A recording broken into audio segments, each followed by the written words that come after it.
SubhanAllah, Bismillah ar-Rahman ar-Rahim. In the beginning, I got a phone call from the brothers and sisters here at ISRA-UK and saying we need to send someone out to Pakistan. So I kind of quickly made some arrangements at work. And they kind of reluctantly said yes, but alhamdulillah, I'm glad I did. We flew out there. So I flew out there. I've never been to Sindh before, but I knew it was hot. I didn't realise it was going to be that hot. We flew out there, went into Karachi. Karachi was incredible. There's a lot of refugees in Karachi. They're being housed in one way or another. So the places that I went to see with another group, with one of the groups that's working out there, is they were housing refugees, people who've been affected by the floods in schools and in the colleges. And these guys were providing them with food, and so obviously accommodation, water, and they also set up medical clinics as well. So they were like every week or every 2-3 times a week there'd be a medical clinic specifically for those refugees, and it was very, very well organised. So they take details of the people, make sure they were from the region that they said they were, using their Shanakti cards, their kind of identity cards, and then they would look after them really, really well. The reason I was in Karachi was because we were looking for potential partners in the field.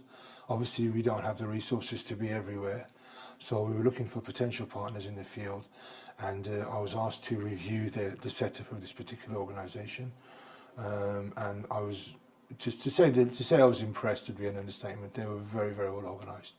I left Karachi, started driving. One of the brother who was driving just pointed something out to me. He said, "Oh, there's the floods," and I literally was gobsmacked because I thought it was just a lake.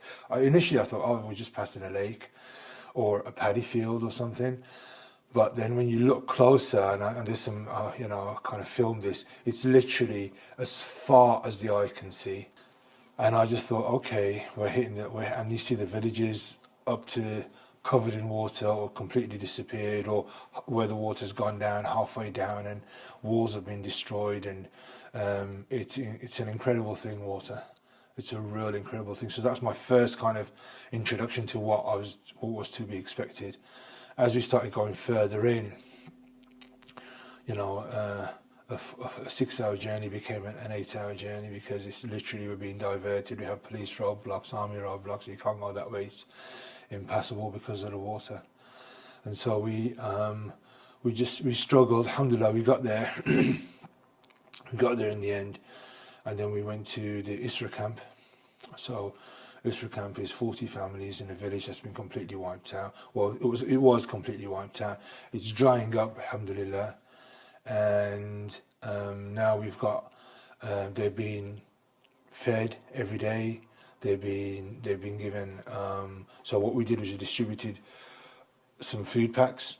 So a food parcel will last a month. It's 40 kilos of rice, 40 kilos of flour, 20 kilos of rice, some spices, some ghee, some besan, other types of flour. What's besan in English? Picora flour. Right, just some staple that people can cook with, just to get them through the month. Sugar, tea, dried milk, that kind of stuff.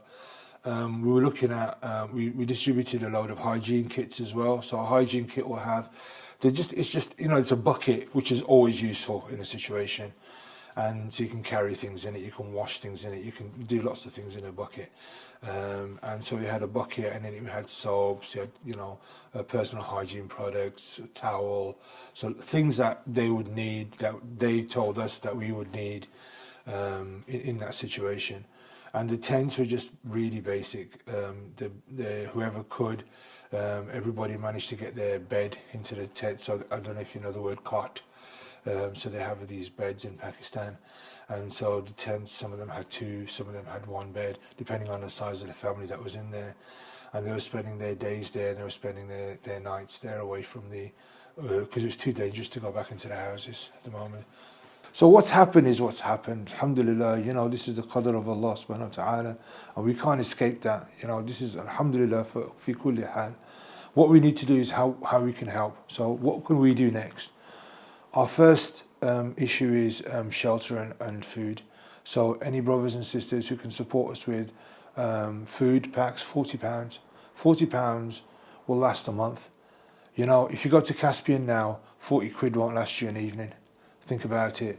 If you go to, you know, wherever, £40 meal, that's not, you know, I bought some shakes for the kids, it was like 30 quid. I'm like, how did that happen? Right, so we're in that situation. So what you're doing on a few bits and bobs for the kids, which are not, you know, whatever, I do it. So I'm not gonna say we don't do it, but that little bit we can, if we put that aside and say Bismillah, have this, that will go a long way. That will go a whole month.